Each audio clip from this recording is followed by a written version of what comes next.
যে রাজনৈতিক দল গঠন এটা একটা খুবই ভালো পদক্ষেপ। আমরা এতদিন যা দেখে এসেছি একনায়কতন্ত্রের একটা ধরন। মানে আমরা স্বাধীনতা পরবর্তী সময়গুলোতে লক্ষ্য করছি যে দল আসে সংসদের সম্পূর্ণ আসনই যেন তাদের হয়ে যায়। এই জিনিসটা খুবই খারাপ দিক। মানে সংসদে যদি আপনার কোনো একটা খারাপ জিনিসও উপস্থাপন হয়, যদি সেখানে বহুদলীয় রাজনীতি থাকে তাহলে সেক্ষেত্রে ওই খারাপ জিনিসটাকে অ্যাভয়েড করা সম্ভব। আবার আমাদের একটা সংবিধানে একটা ত্রুটি হচ্ছে যে রাজনৈতিক দলের বিপরীতে যে কোনো ভোট দেওয়া যাবে না। এটা একটা বাধা। আর যদি এই বাধাটা থাকার পরেও যদি সংসদে অনেক দল থাকে, অনেক দল মত থাকে, সেক্ষেত্রে কিন্তু যে কোনো রাষ্ট্রবিরোধী যে কোনো প্রস্তাবকে নাকচ করা সম্ভব। এই জন্য আমার কাছে মনে হয়েছে রাজনৈতিক দলটা গঠন করা এটা খুবই ভালো এবং সাহসী পদক্ষেপ। যদিও বাংলাদেশি প্রেক্ষাপটে এটা কতটুকু গতিশীল হবে সেটা সময় বলছে। আর একটা বিষয় হচ্ছে যে বর্তমান যে নতুন রাজনৈতিক দল গঠন করা হলে এর প্রতি প্রত্যাশা প্রত্যেকটা মানুষেরই অনেক বেশি। কারণ আমরা গত যে দিনগুলো দেখে এসেছি সেগুলোর অভিজ্ঞতা আমাদের খুবই তিক্ত। যে ঢাকা বিশ্ববিদ্যালয় থেকে যদি আমি বলি তাহলে আমাদের যে হল সিস্টেমগুলো ছিল এগুলো তো আর বলার অপেক্ষা রাখে না। প্রত্যেকটা মানুষই জানে যে হলগুলো কিভাবে দখল করছে।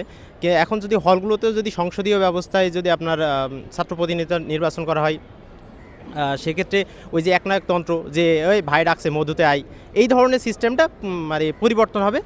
আর যে ইয়াং জেনারেশন এরা রাজনীতিতে আসুক এটা আমরা চাই। নতুন যে রাজনৈতিক দল হলো, তো আমরা যে বিগত 50-55 বছরের ইতিহাস দেখছি যে যে দলই ক্ষমতায় আসছে তারা নিজেদের স্বার্থ সিদ্ধি করছে এবং ব্যাপক একটা দুর্নীতি করে বিদেশে অর্থ পাচার করছে।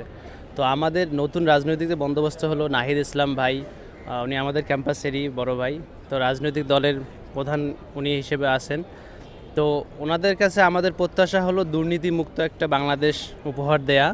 আর হচ্ছে যে আমরা যে বিভিন্ন বৈষম্যের শিকার হচ্ছি, এটা পলিটিক্যাল বৈষম্য হতে পারে বা আমাদের ধর্মকেন্দ্রিক যে বিভিন্ন ঝামেলা আমরা ফেস করি, যেমন ইসলামপন্থীরা কোণঠাসা হয়েছিল এই গত 15 বছর আমরা দেখেছি।